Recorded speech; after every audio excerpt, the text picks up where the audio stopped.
Hey class. So yesterday we were talking about compound inequalities. And so really quick, I wanted to touch base on what we talked about yesterday so that way you can finish up your activity from yesterday. Okay, so remember we talked about these compound inequalities. And I wanted to have this so that way you can write this into your notes. Okay, so our definition is a compound inequality consists of two distinct inequalities or two different inequalities joined by the word and or the word or. Okay, so here's what helps me keep them straight. So if I have two numbers, let's see.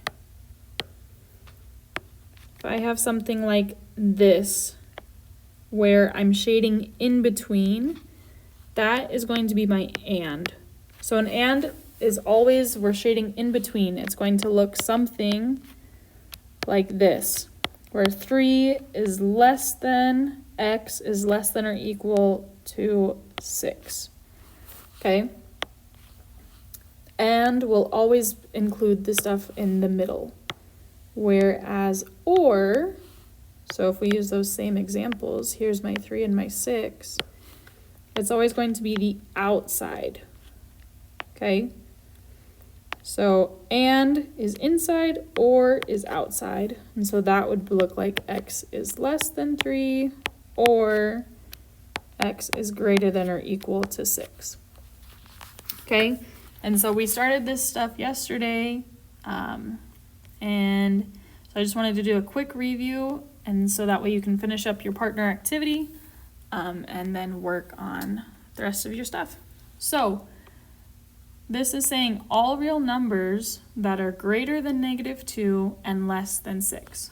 Okay, so right away we see the word and, which tells us that it's going to be something that looks like this. Right? It's going to be shading in the middle. So what I like to do, let's see, if here's -2 and here's 6, I just read it left to right. So it says numbers greater than -2. Okay, so greater means I just need an open circle, and I'm going to end up going to the right. And less than 6. So again, another open circle. We'll go to the left. So since my arrows are pointing at each other, that means I get to shade everything in between. Make sure when you are shading that they touch the circles so that way you can see what everything includes. Okay, then number 2, all real numbers that are less than 0 or greater than or equal to 5. So here's my 0, here's my 5.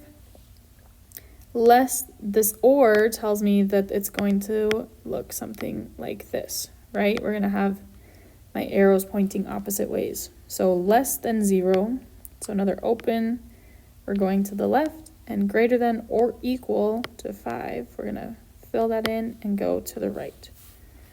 Okay, so we won't see too many with words, but that's just so you can understand that. And so you should be okay on numbers 3 and 4 here, right? You can figure out how to graph it. We talked about stuff like this yesterday, remember? So now if we're looking at number 5, we want at the end to get our variable alone. So we're going to add 4 here, but remember, we're going to add 4 to all 3 parts, okay? Because we're just combining these two inequalities and doing it all in one step. So you would get 2 is less than y, which is less than 18. And so if you were to go graph it, you've got 2 and 18, and we're going to do open circles and shade in the middle. Okay, and so I think we're good on those ones. We're just undoing what we would do in the middle. But then I wanted to talk about what happens when we get to something like number 7 here on my board. So notice it's not just x and one other number now, but I have 2x minus 2 in the middle. So just like we would solve this 2x minus 2 is less than negative 4, we're going to do the same thing. So we know that here we would add 2 to both sides, and we would get 2x is less than negative 2, and then you would divide, right? And so you get x is less than negative 1. Well, we're going to do the same thing, okay? It's just now we're doing it in 2 parts. So we're going to add 2 to all 3 spots. So I've got negative 14 plus 2, which is negative 12. These 2's cancel out, and so we're left with 2x in the middle, and negative 4 plus 2 is negative 2. And then we're going to divide everything by 2, so that way I'm left with just x in our middle. And we've got negative 1 on one side and negative 6 on the other. So we've got negative 6 is less than or equal to x, which is less than negative 1. And then we just shade. Okay, so I want you to write down number 8 in your notes. Negative 11 is less than 2x minus 1 is less than or equal to negative 5.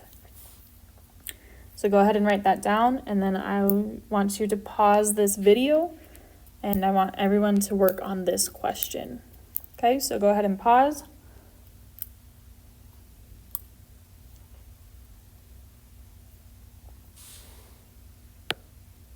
All right, let's see how it went. So we're trying to get x alone, so we're going to add 1 to all 3 spots.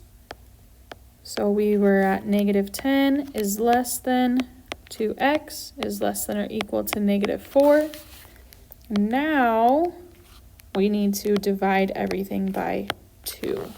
So we get negative 5 is less than x is less than or equal to negative 2. And then, of course, we need to graph. So we've got a less than and a less than or equal to. So we do everything in between. So there was your quick little review for compound inequalities with and. So when it's x in between. And then we didn't talk about this too much, but when it's an or, really you're just solving the 2 inequalities separate, and then you're just graphing it on the same number line. So for example, with number 9, you would forget about this for a minute, right? We're just going to look at 3t plus 2 is less than negative 7. So you subtract 2 from both sides. You get 3t is less than negative 9. We divide by 3. We get t is less than negative 3. And now we can look at our next one. So we've got 2t plus 5 is greater than 1. We're going to subtract 5. So 2t is greater than negative 4. We're going to divide by 2, so t is greater than negative 2. So if we go to graph this, here's negative 3. It has to be less than negative 3, but it has to be greater than negative 2. Okay, so really you're just solving the 2 inequalities as you would and graphing them on the same number line. So what I want you to do now is you're going to do your partner activity. You need to check, so you're going to work on that with your partner, the same partners from yesterday.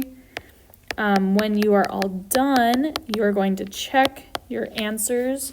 I have the answer key online, okay, on Canvas in Module 2, and it's called Partner Activity Answers. Okay, so you're gonna go check your answers at the end, and then when you're all done with that, you will get the next instructions from your sub. So we'll see you tomorrow, and have a great rest of your day. Bye.